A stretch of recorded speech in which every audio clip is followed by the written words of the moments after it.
Guys, welcome to the first podcast of our movement equation. I hope that everyone's doing well. Tonight, we have a fantastic guest and honored and privileged to have Hedda with us today. Welcome, Hedda, and thank you for joining us on this first edition. Very excited to have you here. Yeah, thanks for having me, Roger. Awesome. So I'm just going to give a little bit of an intro for Hedda. So is someone who truly embodies what this podcast is all about, and that's why we're wanting to have her as our first guest. She is the complete athlete, I think, with an incredible understanding of movement, discipline, and performance. Having worked with her myself, I can attest that 100%. Hedda is a former professional boxer with an undefeated record of 9-0. She's held both the South African Junior Welterweight title and the IBF Africa Junior Welterweight title. But what really sets Hedda apart is her transition from fighter to educator. I think I've seen that transition now, and I think she's just going from strength to strength in terms of what she's doing. So, driven by a desire to improve her own performance, she earned an honors degree in sports science and went on to become a certified strong first instructor in lifting, kettlebell, and bodyweight training. So she is well versed in the body. She's also completed multiple strength and conditioning courses. Hedda is now based in Switzerland. Unfortunately, we have lost another one to the overseas working class. She works as a personal trainer and online coach, helping clients from all backgrounds find strength through movement, smart training, and now solid nutrition as she moves into the nutrition field as well. So I think this conversation is going to be packed with insight, experience, and practical advice. So Hedda, where do we find you today specifically, and how are things going so far in Switzerland? Yes, thanks, Roger. Thanks for that intro. Yeah, so like you said, I'm living in Switzerland, and you can find me at a movement lab in Baden. It's a functional strength gym. I also do a bit of online coaching, nutrition coaching, and strength and conditioning programming for clients. Yeah, that's pretty much me right now. Fantastic.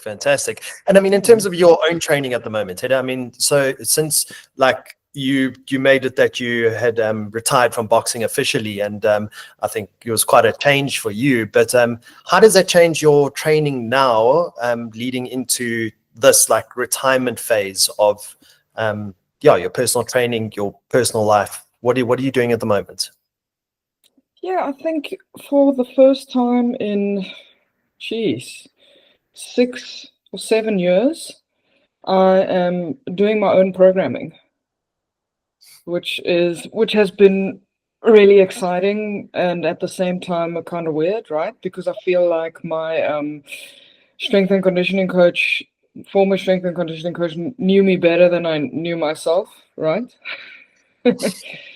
So I obviously don't do the boxing sessions anymore. Sometimes I'll just go and mess around a bit in a boxing session once a week.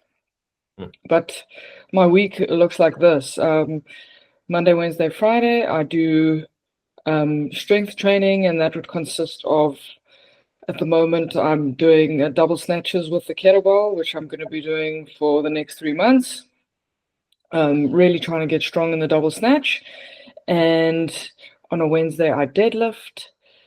And yes, I do a bit of double front squat and press on each of those 3 days. So it's kind of quite simple.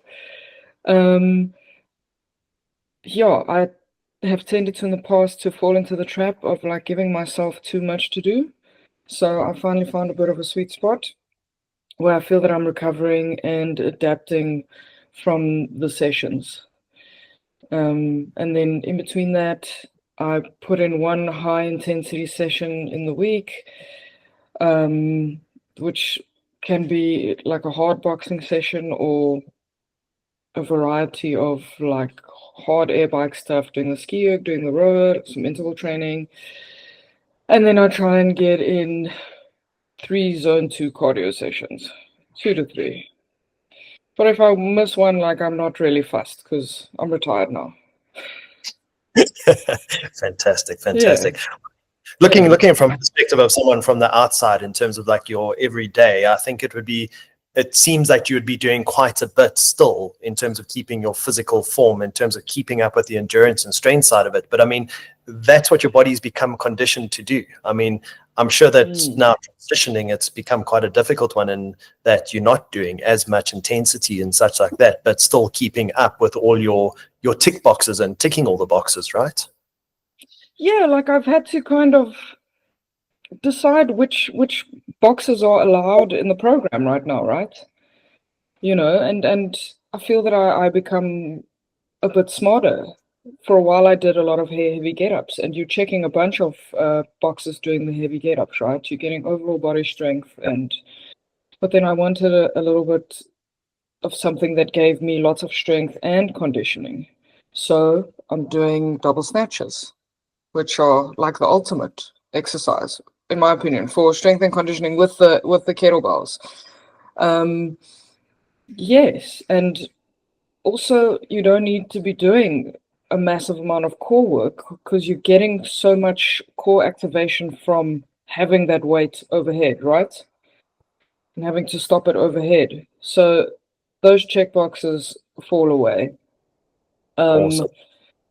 Yeah, it's interesting. It's an interesting journey, and with the kettlebells you have the what the hell effect. So my pull-up strength increases, even though I'm not really doing pull-ups.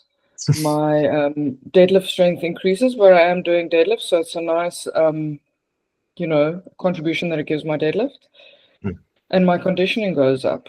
So yeah, I'm really playing around a bit with this machine, which is my own body, that I get to kind of drive and navigate for the first time in 6 or 7 years.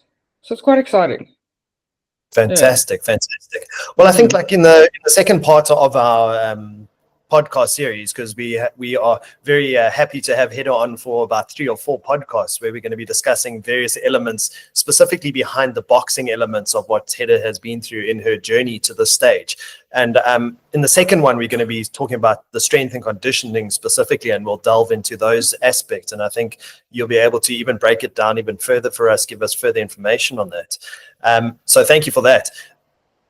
Today's crux is something that I think is quite close to your heart and my heart. And I think we've taken quite a bit of learning and educating from other people in order to get to this point, to realize that it is probably one of the most important parts to a boxer, a athlete, whatever they're doing on any given day, and that is nutrition. How much do you think that nutrition has played a role at this stage in terms of, let's say, the past 4 years? And like, when did you start taking your nutrition like really seriously? Sure. I definitely learned the hard way of the role that nutrition plays, right? I mean, we can start at the beginning when I first turned pro.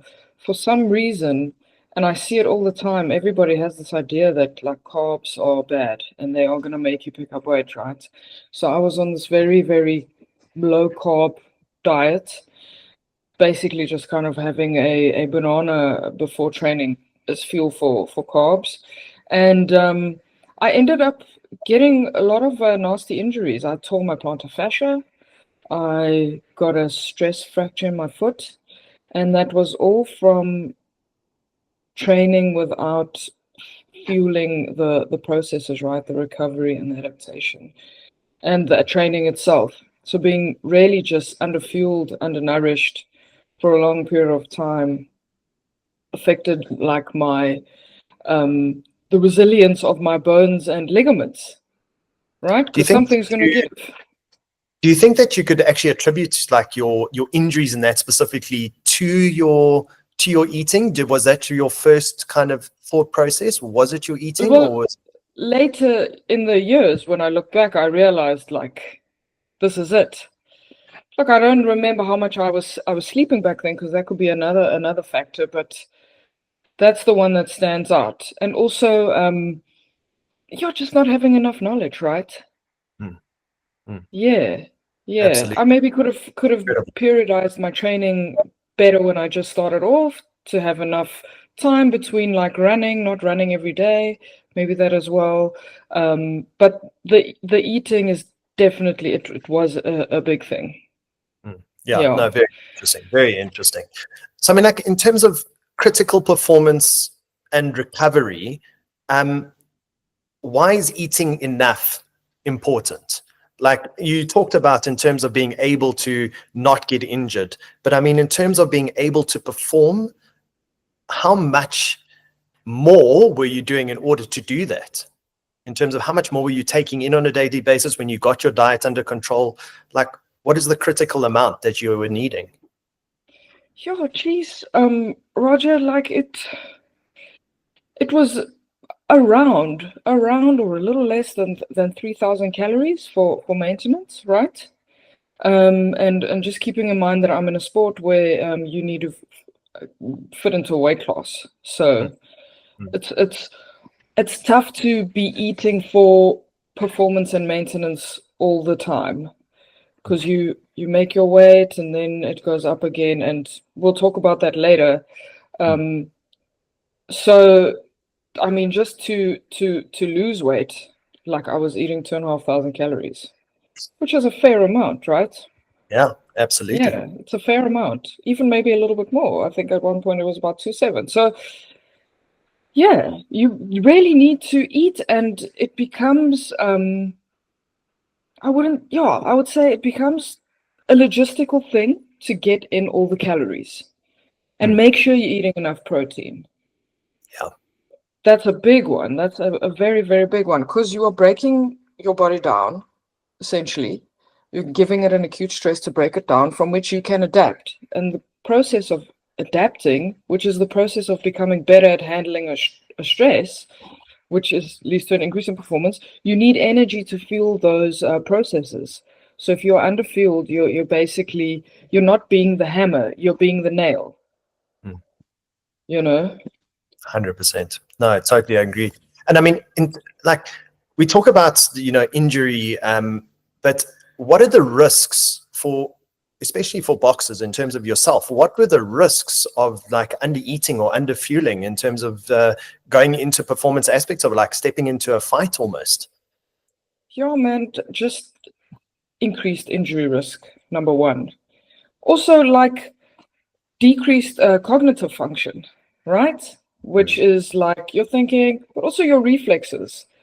And you're not reacting fast enough as you taking a punch and possibly getting knocked out, right? So, so you can actually say that it's life and death. It really is. Because you put your life at risk anyway when you get into the ring. And if you're not sharp, it's just that much more risk. Um, your immune function, like you're gonna get sick a hell of a lot more easily and more often, and that's gonna compromise your training camps.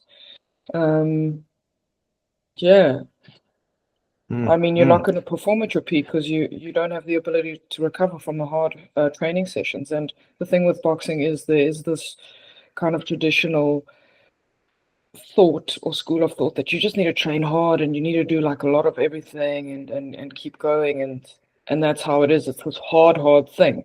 And yes, it is a hard sport, but you don't need to suffer all the time. Like you need to give your body fuel. Yeah, Yeah. absolutely. And I think that's people's Mm. misconceptions. A lot about it is that the thing is that in order to be, especially for boxers, I think is the thing is that you needing to make weight in a lot of it, but it's also this thing about having to be able to do the training in order to get to that point that you get to the fight and are actually able to take on your opponent without having the fatigue, without having the brain fog, with about doing the right amount of work and fueling for those sessions. Yeah, absolutely, Roger. And it's it's surprising for me to see how many fighters that I've worked with, they eat too little. Like they eat too little, and then it's so hard to lose weight when you're already eating too little because your body's already like in the survival mode. So you have to first change their thinking and be like, okay, you need to lose weight, but you're going to have to eat more before we can actually lose weight, so that you can get things working properly, get the engine burning more, and once you get them to a good kind of maintenance place in their calories, you can slowly bring them down, and then they can lose weight, and then you see major changes in body composition, performance, like, yeah. Yeah, it's an interesting balance that we have to kind of, as athletes have to kind of get that balance right. And I think it also comes down to the discipline and consistency of doing it as well, which I think for many athletes, I mean, is not a problem because you have that on a daily basis of your training and all the rest like that. But I think nutrition is as important in terms of keeping that consistency as much.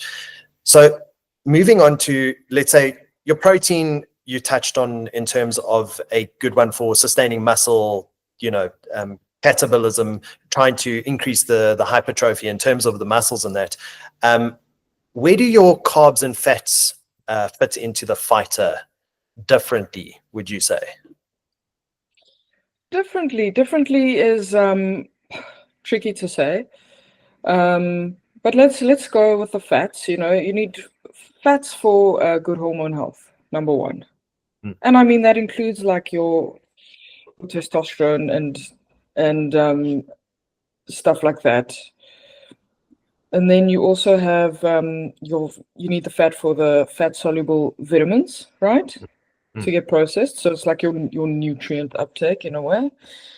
Your nervous system health, a bunch of things. So you need to be really making sure that your fat intake is up to par.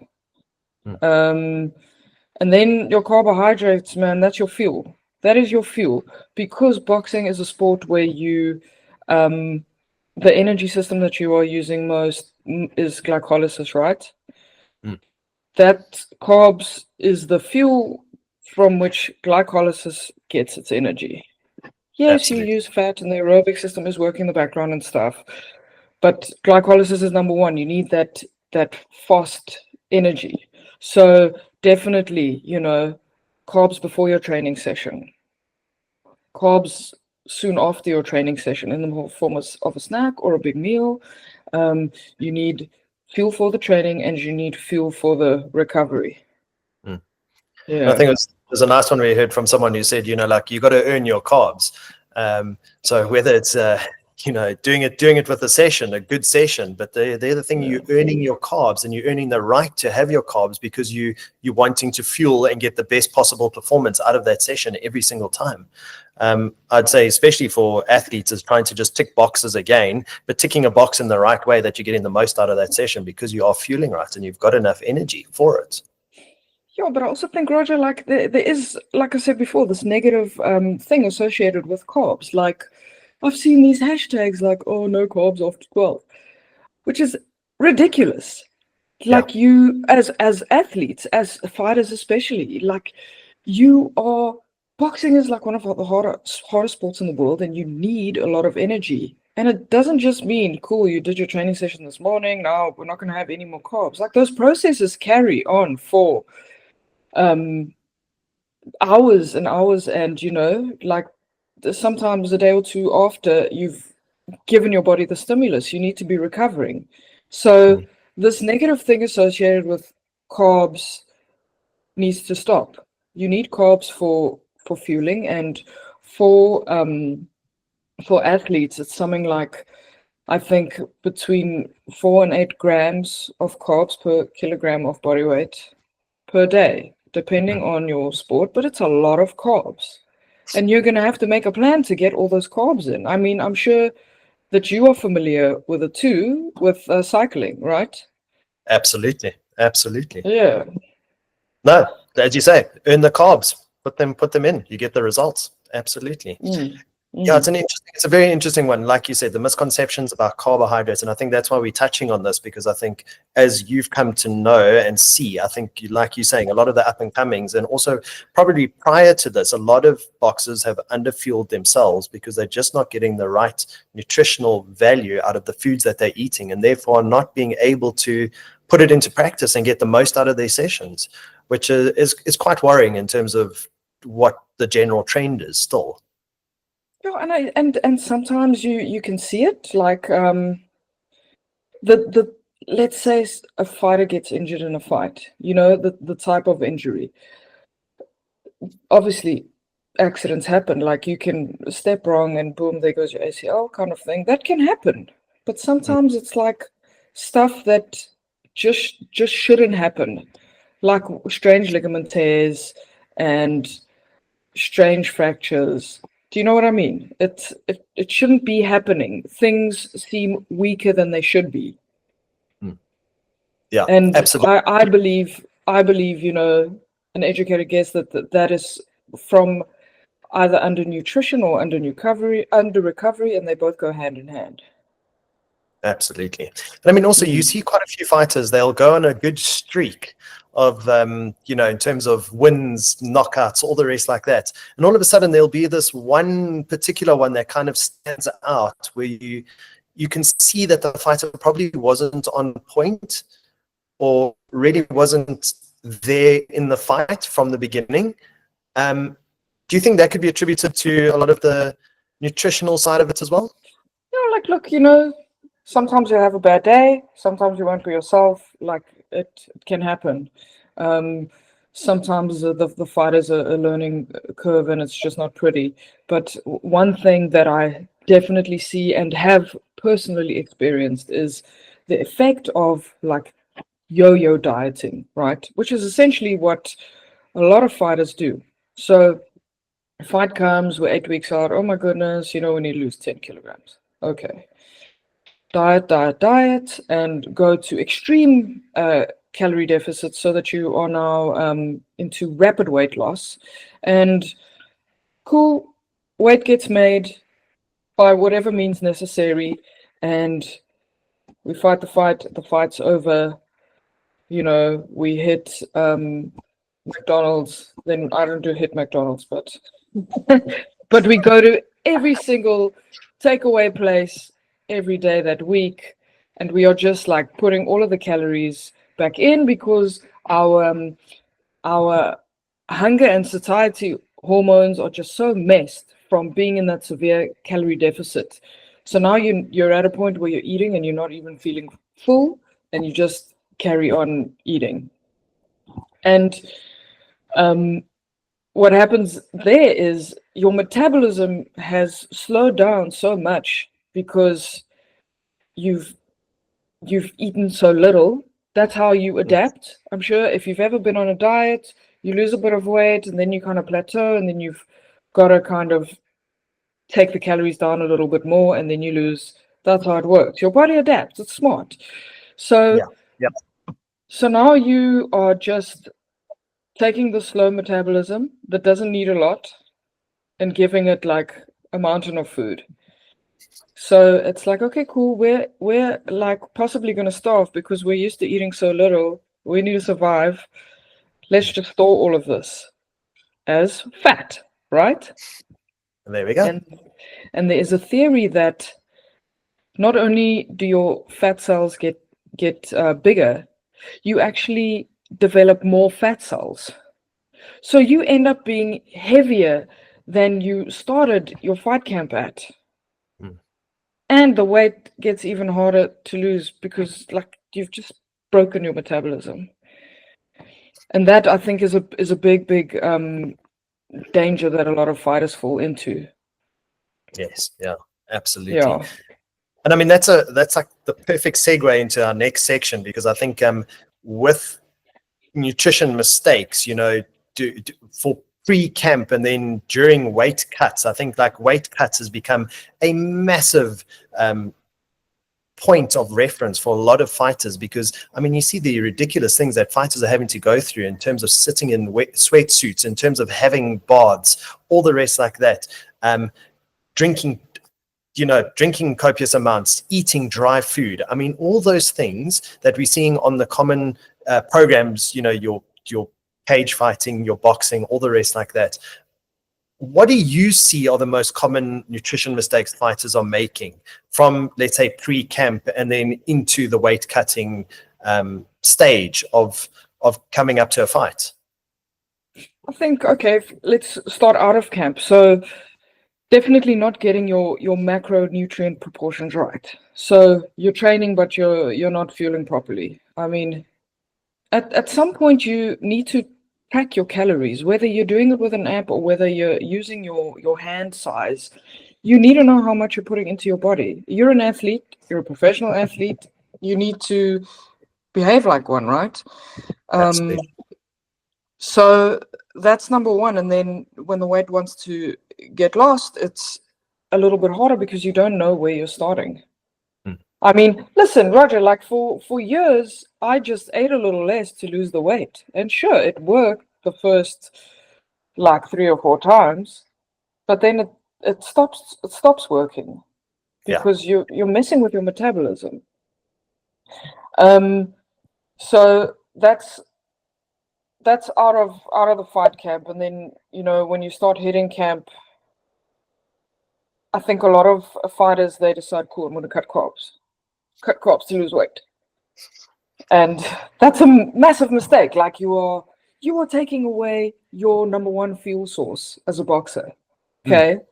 And now you're putting yourself at risk for getting sick, getting injured, not making the weight essentially as well. Okay.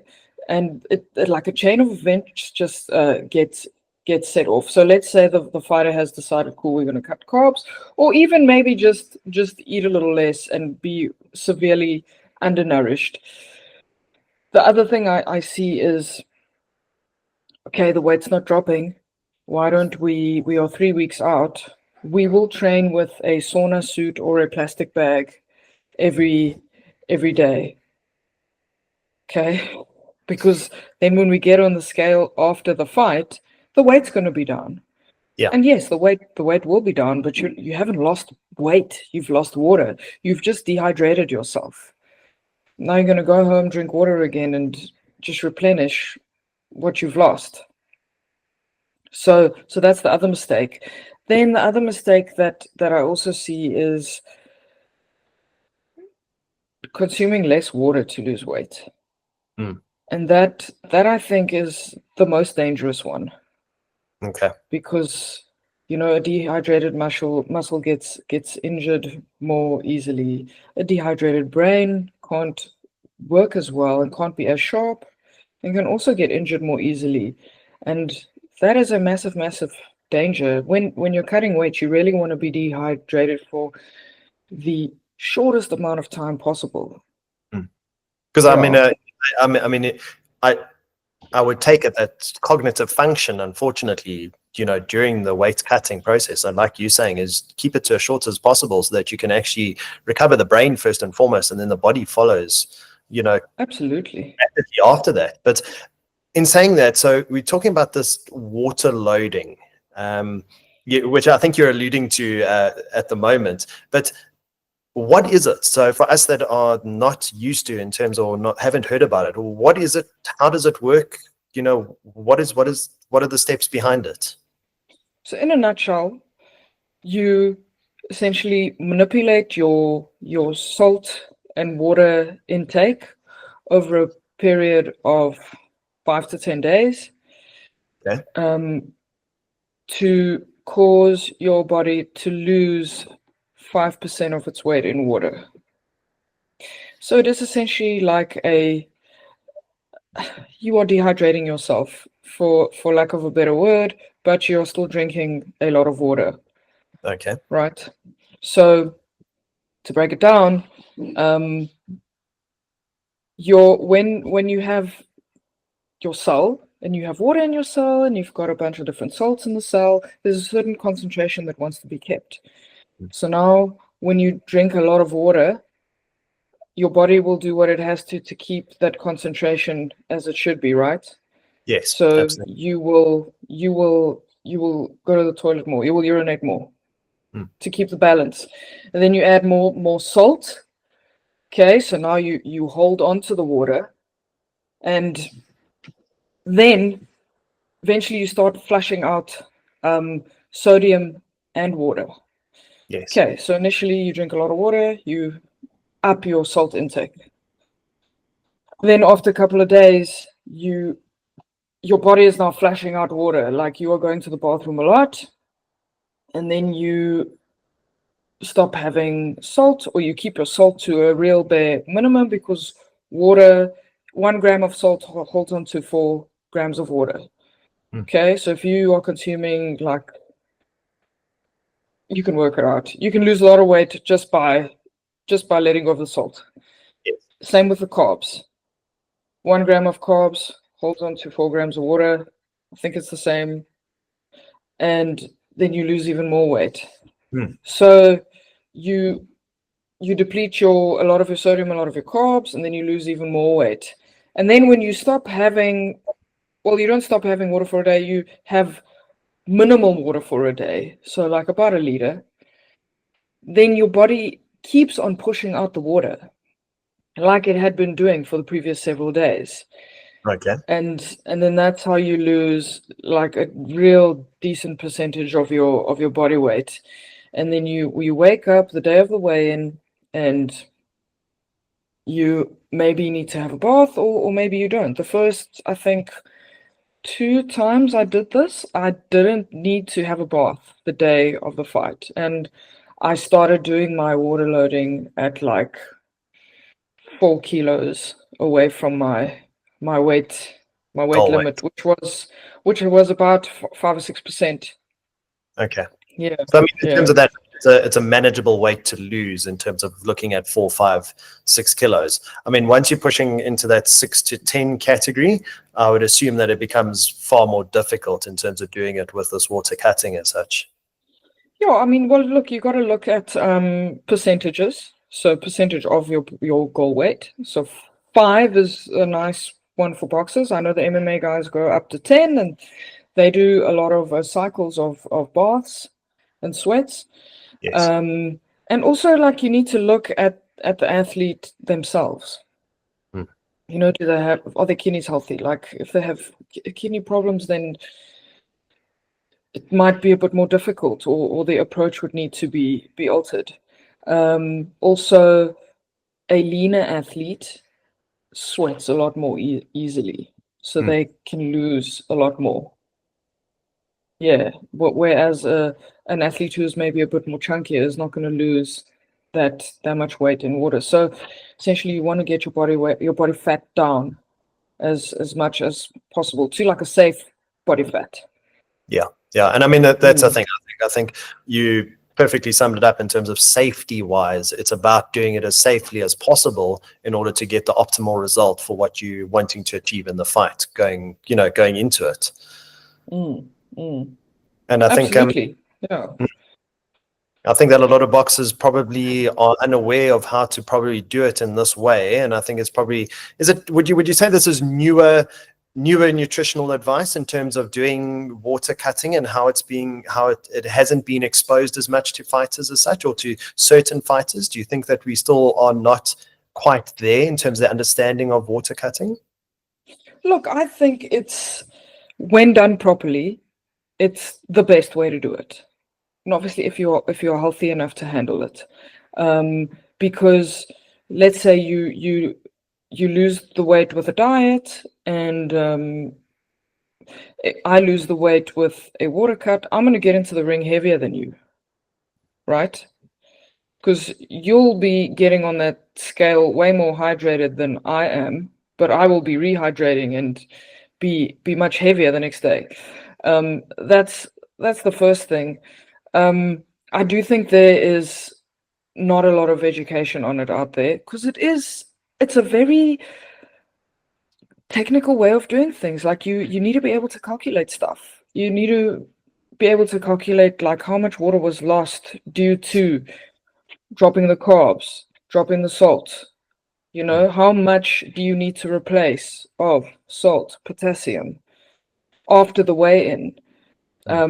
How, like, you can't just give your fighter a little bit of water and a bottle of coconut water. Like, it's not going to work. If you get your rehydration strategy wrong, they can have osmotic diarrhea. So if you give them too concentrated stuff to drink, they're going to have diarrhea. So you're just adding dehydration onto dehydration. You need to like spread the rehydration over a good hour at least, depending on how big the weight cut was, and you need to put the fluids back in slowly. And I think that's the thing is, like, I think touching on, moving to this next point is, the bouncing back from that cut, like how would you then go about like rehydrating yourself in an optimal manner? I mean, like you said, it's not just boys, let's sit down to McDonald's and go and smash as much as possible and shove down as much fuel as possible. What are your steps in terms of then coming back from that and getting ready for the fight? Well, number one is you've got to replace the lost fluids and electrolytes, right? So depending on how much weight you lost, and I use a spreadsheet, you get refueled with, we use Revive, we use Rehydrate, coconut water.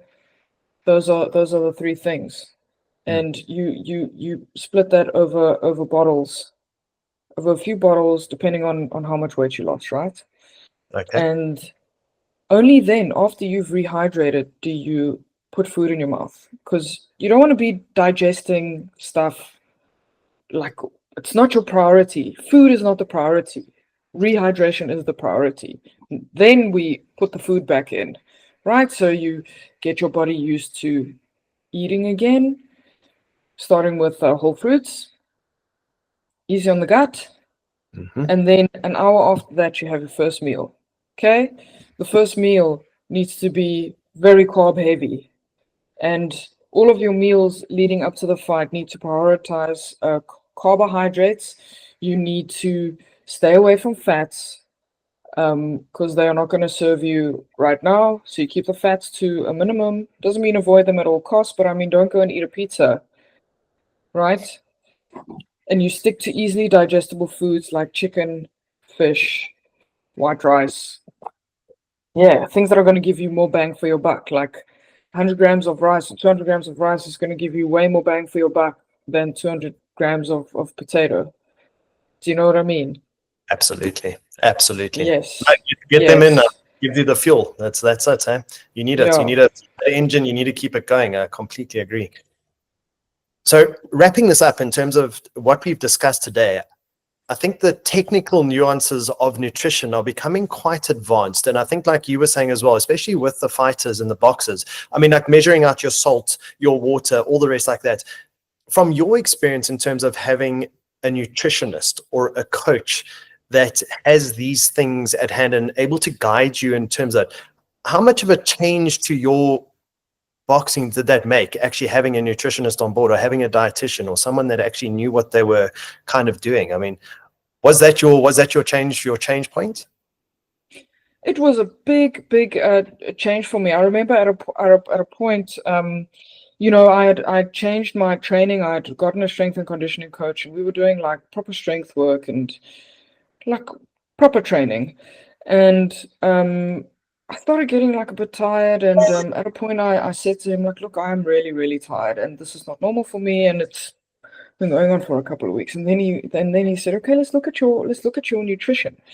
He sat with me, we worked it out, and he was like, these are your macros. And then I changed the way that I ate. And there was a massive, massive difference in my body composition, my energy levels, as well.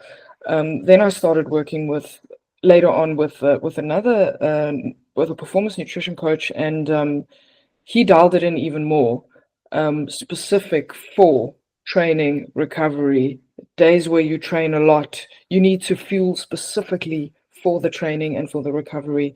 Days where you eat a little, you're not training as much. And also introduced to me the concept of a metabolic flexibility, where you get your body used to relying more on fats, for example, doing a fasted cardio session and stuff like that. So the nuances become very nuanced.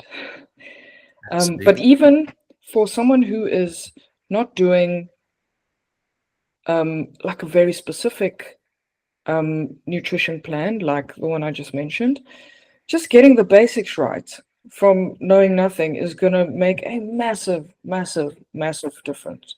Because food really is everything. And it's so, I don't think it's appreciated enough. Just from boxing myself and being around a lot of boxers and a lot of young boxers as well, right? There's a lot of like information on social media which isn't necessarily correct, and you see people doing these hectic weight cuts, but you do not see the nuances in the whole process. Like, it's not just drink a lot of water and then you will lose weight. It's so much more technical. And yeah, I think a better understanding of nutrition is very valuable in not just a fighter's career, but in any athlete's career. No, absolutely. And I think that was kind of what I wanted to get out of you, because I think it made such a hearing from what you're saying, it made such a difference to everything that you went about it, and how to go about it. So I appreciate it, because it's been one of my learning curves as well for my training as well, but it definitely has made a massive difference. And I think it's going to make a hell of a lot of difference in terms of what we discuss today to a lot of the young boxers that are coming through, and maybe boxers that are currently there as well, Hedda, because it could just be the thing that takes them into that next step, and elevates their performance, through it. I think you're probably one of the few boxers that had everything tick boxed from the most professional point of view that I could see. And yeah, I think it's been a great conversation to hear these type of things, and just explore a couple of them. I mean, this is what we're going to delve into the next 3 or 4 episodes, but it definitely has given a great insight as to what nutritional side of the boxing is it entails. So upon finishing, what would you tell every young fighter coming to see you, or if you just gave them a bit of information, what would you tell them about food? I mean, I think I would always start with kind of, how much are you eating? Do you know how many calories you're eating? Do you know what a calorie is? And then from there, kind of be like, okay, well then this is how much you are eating. This is how much you should be eating. And a lot of them are kind of like, oh, I don't believe that. And then I kind of say, okay, cool, I eat much more than you are eating right now, and I'm a female fighter, right? Yeah.